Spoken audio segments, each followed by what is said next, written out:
Try to rent a car that's cool and different and give you guys my honest opinion on how it drives and feels. So today we're going to review a Shelby GT350. What would this be without a cold start?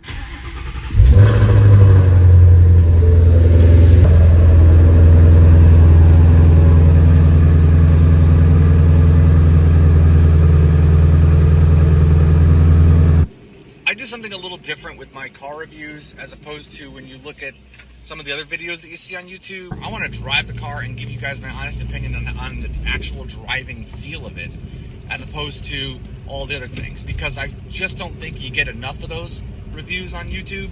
So we're going to be a little different and give you something about that. Unfortunately, I will not be tracking this car, so there's really no track experience that I could give you from it, but we are going to go up Palomar Mountain, which is as close to the tail of the dragon on the West Coast as I think you can get, and it's as close to a track as I think that you could get anywhere. We're not going to push it.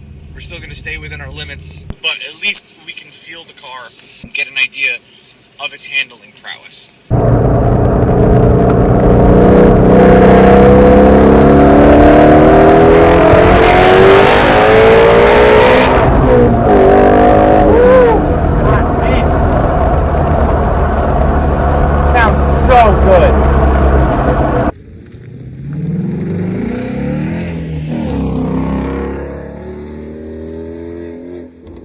With a car like this, you know, a lot of other Mustangs you could buy, you get the sway bars and all that other stuff to make it handle better, different tires. You buy a GT350, it already comes basically exactly how you would want it to be a track car. There's no guesswork, there's no modifications involved. You can just get this thing and go right to the track. And I know a GT350R is even more so that case, but that doesn't have a back seat. And if it was me buying a car, I wouldn't get a GT350R. I really would I want a back seat in my sports car. I already have one car that doesn't have a back seat, and I don't drive it as much because of it, because I, carrying the kids around. You could buy a GT and put every GT350 modification that you could possibly think of into that car, and it's still not going to be this, just because it's got the wider fender flares and, more specifically, the Voodoo engine, which this thing is just an absolute animal. I really would love to put one of these in my Factory 5 Type 65 Shelby Daytona Coupe if they weren't so goddamn expensive to get on the used market. Man, this thing would be great in that car. I can only imagine. There's a general store.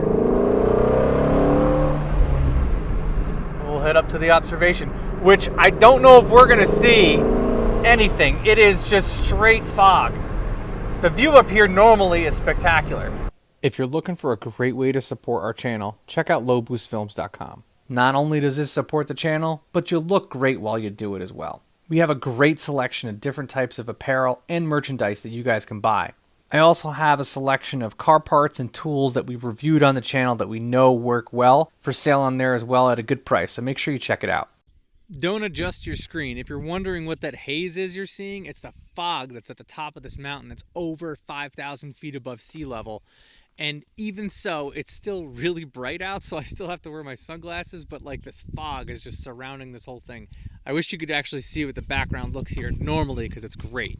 But I'm up at the top of Palomar Mountain with the GT350, and I gotta tell you, 526 horsepower might have never felt this good. I mean, it's just everywhere in the power band. There's still over 400 pound-feet of torque on the lower end, so you still get that, but once you get over 4,000 RPM, the thing just absolutely wakes up and sings all the way to an 8,200 RPM redline. It's kind of crazy to think about having to downshift at 4,000 RPM or 3,500 RPM, because normally that's like when you're in the power band, but this car, you could downshift at 4,000 RPM and then still sing it up to 8,200. There's just so much rev range with this, with the flat plane crank V8 that they put in this thing. Also really a track fiend's joy, because not only does it have wider fender flares, better cooling, everything else, it just is a lot stiffer than your normal run-of-the-mill Mustang. I mean, you could just toss this thing into any corner and it just takes it. And you know, with just a little bit of input from your right foot, you can really kind of rotate the car super easily and point it into the direction that you really want to go. I can only imagine how great this thing is on a track, and now I really see why these things are holding their value. If there was ever a car that I reviewed that I really would have considered purchasing myself, it's this car more than anything else that I've ever driven. And I really want a 992 911, and I reviewed one of those a couple of years ago, but I think for the money, this is a better car. I still think the 911 in general is a better car than this, but in terms of like a driver's car, this might be the best Mustang that has ever been built. I also tell myself, I say, well, I'm not a Mustang guy. Yet I've owned like 5 Mustangs in my life, and I've reviewed, I don't know, like 3 or 4 of them on the channel here. So I guess I really am a Mustang guy. When it comes down to these Shelbys, I guess I'm a Shelby guy too, because this thing is just exactly what I would want in a car. This, in modern technology inside, it has Apple CarPlay, backup camera. It's got all the amenities. Although I'd say the interior isn't quite as nice as what you would get in a BMW or a Porsche. But outside of that, it's really comfortable. The seats are Recaros, which I wouldn't even pull out to put a race seat in. It's super comfortable. Really comfortable. I mean, I drove an hour and a half up here from San Diego, and I really feel like I could do another hour and a half, no problem, without hurting my back at all. It's really comfortable. And it holds me in the seat really well. Whereas going around turns, I'm not feel like I'm sliding around all over the place and having to brace myself. It's really a great seat for kind of everything. I actually came really close to buying one of these right before I bought my C5 Corvette. I was dead set on this. I thought this was the best track car that I could get for the money at the time. Still might be that way today. However, after I looked at the fact that I would have to get a loan on it, and if I wanted to do track days with it, I probably would want track insurance. I realized if I did get a C5 Corvette that I wouldn't feel so bad about driving it hard and breaking it, which it does break, or scratching it up or whatnot. And 2, I could pay cash for one, and because of that, I really wouldn't need to get track insurance. So that could effectively almost double the amount of track days that I could do for the same amount of money. And that's the main reason why I ended up going with my C5. Do I think this is a more capable car than my C5, even after it's modified the way it sits now? Maybe. It makes more power, but it's definitely heavier than my C5, so I do think that they're probably pretty similar in a straight line, but because the C5 is a little lighter and I have wider tires on it, I do feel like it's more capable for me. But it's not a better car. This is a nicer car. This is a really nice car, and there's a reason why they're holding their value and actually going up in price. That's actually the story as to where I almost got one of these things after I sold my M235. In stock form, people get mid to low 12-second quarter miles in this car, and they trap about 117 to 118 miles an hour. That's pretty fast. You can argue with me in the comments on if you think that that's fast, but to me, that's a fast car. This thing can definitely do you some harm if you take all the grannies off of it. It's got a lot of power. Now, that said, the sport mode and traction control really kind of helps you not wreck yourself. So if you are a little nervous about driving one of these things, don't be, because you actually can keep all those on and you'll still be in pretty decent shape. In terms of horsepower modifications, people do put blowers on these, but I don't think that they necessarily love boost like a regular Coyote would. I do think that the way that the engine is tuned as it sits right now is right where it needs to be. I mean, 526 horsepower is more than most of you are going to be able to handle in a track situation. So it's more than mostly anybody's ever going to be able to handle anyway. And I'm sure there's a way to add more power to that naturally aspirated, but it's really great how it is. They designed this thing to be exactly what you want to be in a track car right from the factory. In terms of value, it's kind of hard to put one on this car because they don't make them anymore. You can't get one new. So if I was to compare this to other cars that I've been comparing on the channel a lot lately, like a G80 M3 or a new Corvette, it's kind of hard to compare those things because you can't get one of these.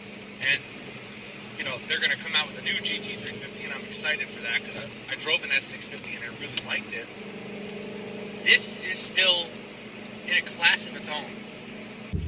Alright, I'll get into what I love about it, and and then I'll get into some of the things that I don't love about it. A couple of things I love about it. I love that you can keep it in comfort mode or normal mode, but still have the exhaust valves open. I love that you can open and close the exhaust valves at any given time anyway. You could have it in sport with the valves closed. I don't know why you would want to do that, but you can. It has, weather mode that probably increases your traction control if you're in bad weather. It also has like track mode, which totally turns off all of the grannies, which I think is great just by the flick of a button. And it has drag strip mode. This thing even has line lock. And Shelby's like, there's not a drag car. It's not a drag car, but they still put it in there just in case you want to do that too. And it has launch control, which you can adjust. So if you say, I want to dump the clutch at 3,000 RPM, you could set up launch control mode, and then when you actually dump the clutch, boom, it'll do it perfectly, and you can hold the gas down, and it'll hold you perfectly at that 3,000 RPM range, which is awesome. I think that's something that every manual car should have. These are all things that should be included in a car like this, and it's all there. I love all that stuff. I love the handling of it. I love that this isn't a car that you have to buy a lot of modifications for. It comes exactly how you would want to have it if you were going to build a track car. This is it. Just buy it and go. I mean, it has 305s in the back and 295 tires in the front. From the factory. Sport Cup 2s or Michelin Pilot Super Sports, that's how it came from the factory. It's pretty cool that it has that. And I love that it still has a manual gearbox. And, a lot of times when you have a car with high horsepower, it's a really notchy, clunky gearbox, like my T56 or, like in my Corvette or the GMW, all that stuff. This gearbox is very, I don't want to say gummy, but it's still got the notch to it, but it's smooth and buttery. It's really one of the best manual transmissions I've driven in a V8 car in a long, long time. I mean, I still love manual transmissions in BMWs, and the manual transmissions in Porsches are probably, that's it. There's nothing better than those. But this is right up there with them. I feel like they had, Shelby brought in Porsche guys to design the transmission, the shifter in this thing, because it does have that little bit of a feel to it. Some of the things I don't love about the car, and might not even be specifically for me, but for somebody else. I don't love that you can't adjust the side bolstering. For me, I'm 5'10", 180 pounds. I fit in this seat perfect. It's exactly how I would want it. It feels a lot like the race seat that I have in my car. But I think someone who's bigger, I don't want to say slightly bigger, a lot bigger than me. If you're 225 pounds, you might not be as comfortable in this seat as I am. You could always get a different seat, but I think for someone of that size, the side bolsters might be a little bit too tight on you. And that's it. I can't really think of things that I don't like about the car. I'm driving around Lake Miramar right now. It's very slow because only 10 mile an hour speed limit. Trying to figure out what I don't like about this car, and I can't come up with anything other than the seats. That's it. And that's not even for me. These seats fit me great. I can't think of anything. This is, in my opinion, this might be the perfect Mustang. I think it's the greatest Mustang ever built. Fight me in the comments. For 60 grand, I mean, you could get a pretty well-appointed 997 911 Carrera S, maybe 4S. You're not getting a 991 for 60 grand. This is a lot more capable than a 997. You're getting more car for that. I don't even want to say C8, but you can get a C8 for that much. But they don't come in a manual. And isn't that what you want with one of these? Manual cars at that price point. A G87 M2, an F87 M2, a Supra. I really like the Supra. If you can get a Supra in a manual, it'd be similar to that. It'd be similar. I like this more than the Supra, hands down. But I really liked the Supra a lot.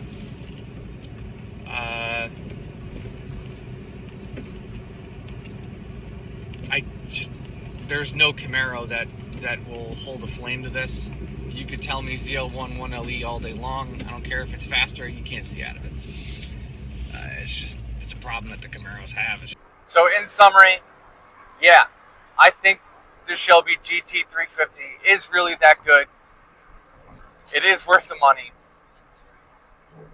And buy one now before they continually keep going up, because this is going to be a collector's car if it isn't already. So, if you're interested in seeing more reviews like this, I have a whole bunch of them on the channel here at Low Boost Films. I put out a video just about every week, and if you can't wait until next week's video, make sure to check out these videos that I already have ready to go.